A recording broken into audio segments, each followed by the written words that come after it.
खरसाङको स्प्रिङसाइड लाइनधुरा निवासी तथा प्रतिभा परिवारका अध्यक्ष एवं पञ्चायत समिति सदस्य भक्तिमान तामाङमाथि आइजिजिएफ प्रार्थी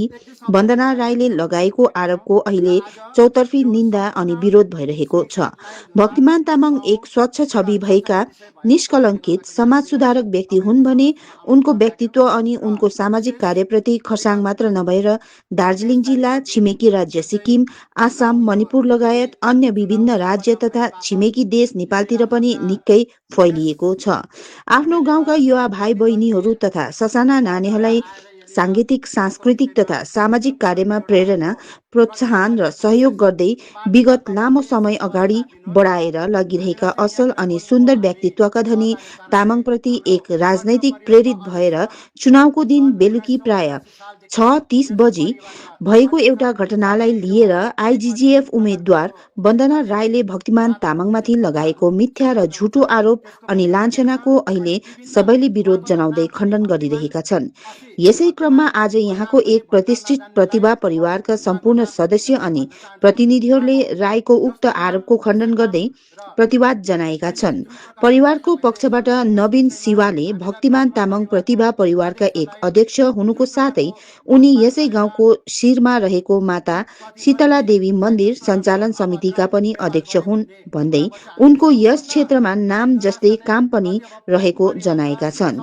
उनको प्रत्येक कार्यमा भक्ति अनि श्रद्धा हुन्छ भन्दै यस्ता असल छवि भएका व्यक्तिमाथि वन्दना राईले झुटो अनि मिथ्या आरोप लगाउँदा यसलाई सम्पूर्ण ग्रामवासीहरूले आफूहरूलाई लाञ्छित बनेको आभास गरेका बताएका छन्। शिवाले भनेका छन्, वन्दना राईले तथ्यपरक कुरालाई लिएर बोल्नुपर्छ, त्यसै कसैलाई झुटो आरोप लगाउनु पाउने छैन। राई एक नारी हुन् अनि नारी भएर नारी जस्तै व्यवहार गर्नुपर्छ। तिनले वन्दना राईद्वारा भक्तिमान तामाङमाथि लगाइएका सबै आरोप र लाञ्छनाहरू झुटो र मनगढन्ती हुन् भन्दै यसको गाउँवासीले घोर विरोध अनि खण्डन गर्दछौ भनी जनाएका छन्। गाउँ सेवामा लिप्त भएका, कहिले पनि मद मदिरा सेवन नगर्ने व्यक्तिलाई अनि सम्पूर्ण गाउँवासीलाई मद मदिरा सेवन गर्ने तथा पैसा खाने जस्ता जुन आरोपहरू लगाइएको छ त्यसको पनि हामी सम्पूर्ण गाउँवासी खण्डन गर्दछौ भन्दै शिवाले यस विषयलाई लिएर जसले पनि सामाजिक सञ्जालतिर प्रतिभा परिवार अनि भक्तिमान तामाङमाथि सकारात्मक प्रतिक्रियाहरू दिइरहेका छन् त्यसको निम्ति आभार व्यक्त गर्दै वन्दना राईले पनि यदि आफ्नो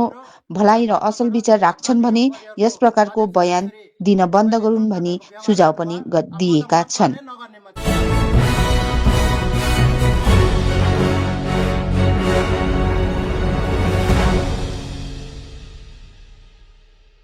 नमस्कार, हामी प्रतिभा परिवार स्प्रिङ साइड लाइन धुरा गाउँ आज तपाईहरुको समक्षमा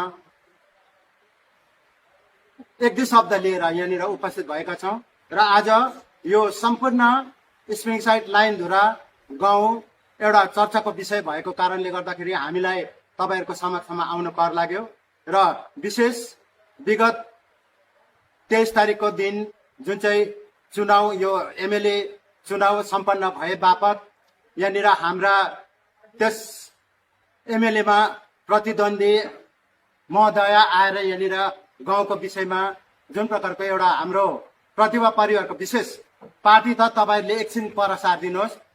हामीलाई चाहिँ यहाँनिर बोल्नुको हामी कर लागेको कारण चाहिँ हाम्रो प्रतिभा परिवारका अध्यक्ष जो सन् 1988 सालदेखि यस परिवारका अध्यक्ष साथै यो भेकमा जुन प्रकारको यो शीतला देवी माताको जुन चाहिँ पूजाहरू सम्पन्न हुन्छ त्यसको पनि अध्यक्ष अनि विभिन्न उहाँको त नाम पनि भक्तिमानको नाम पनि भन्न नजान्नेलाई म उहाँको नामको विषयमा भन्न चाहन्छु। उहाँको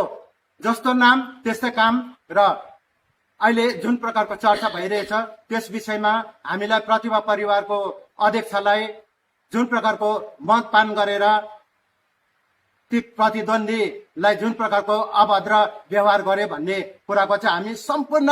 लाइनद्वारा साथै प्रतिभा परिवारका सम्पूर्ण सदस्यहरू चाहिँ खण्डन गर्दछौं, घोर विरोध पनि गर्दछौं र उहाँले तथ्यपरक कुराहरूलाई लिएर बोल्नुपर्ने हुन्छ र जता पाए त्यतै त्यसरी बोल्नु हुँदैन। एउटा नारी भएर नारीको पनि एउटा इज्जत हुन्छ नारी र उहाँलाई जति पनि त्यो कुराहरू भने एकदमै सरासर झुटो हो। त्यो झुटो कुराको चाहिँ हामी सम्पूर्ण लाइनद्वारा ग्रामवासी खण्डन गर्छौं र त्यसको साथै जति पनि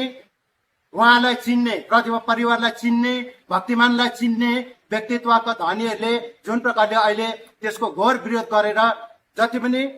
संसार भन्नु नै मलाई यहाँनिर मन लाग्छ, तर संसार नभएर दार्जिलिङ भेग अनि जति पनि हाम्रा विदेशमा रहेका हाम्रा चेलीहरू जो प्रतिभा परिवारका सदस्यहरू हुन् उनीहरूले पनि आफ्नो प्रतिक्रियाहरू व्यक्त गरेका छन्। उनीहरूलाई पनि धन्यवाद दिन चाहन्छु। अनि जति पनि यहाँनिर अहिले यो चर्चाको विषय भइरहेको छ र हामी सम्पूर्ण रूपले गाउँको तर्फबाट यस कुरालाई खण्डन गर्छौं र तपाईले चाहिँ तथ्यपरक कुरोलाई एकदमै निहालेर मात्रै बोल्नुपर्ने हुन्छ। यो सुझाव पनि हाम्रो तर्फबाट र प्रतिभा परिवारको अध्यक्षलाई यसरी तपाईले जुन प्रकारको व्यवहार गर्नुभयो, अब म त मतपान नै नगर्ने मान्छे, तपाईको भने अनुसार त सम्पूर्ण के अरे स्प्रिङ साइडले मतपान गरेको भन्नु भएको छ। तर त्यस्तो कुरादेखि तपाईँ बाँच्नुहोस्, तपाईँलाई नै फाइदा हुन्छ। आगामी दिनहरूको लागि तपाईँलाई यो एक कुराको सुझाव छ र हाम्रो प्रतिभा परिवारका अध्यक्ष साथै यो जुन चाहिँ सामाजिक सेवामा लिप्त हुने मान्छेलाई घुसखोरी कुनै के पैसा खाएको भन्ने कुराको चाहिँ हामी एकदम सरासर रूपमा खण्डन गर्छौं। र म यति भन्दै सम्पूर्ण जति पनि हाम्रा के अरे देश विदेशमा रहनुहुने हाम्रा भाइ बहिनी, हाम्रा छोरा छोरीहरू जतिले पनि यस कुरोको खण्डन गरेर लेखे अनि जति पनि शुभचिन्तकहरूले यस विषयको घोर विरोध गरे उनीहरूलाई पनि हामी सम्पूर्ण लाइनधुरा लगायत प्रतिभा परिवारको तर्फबाट आन्तरिक हृदयबाट मुरी धन्यवाद ज्ञापन गर्न चाहन्छौँ। धन्यवाद।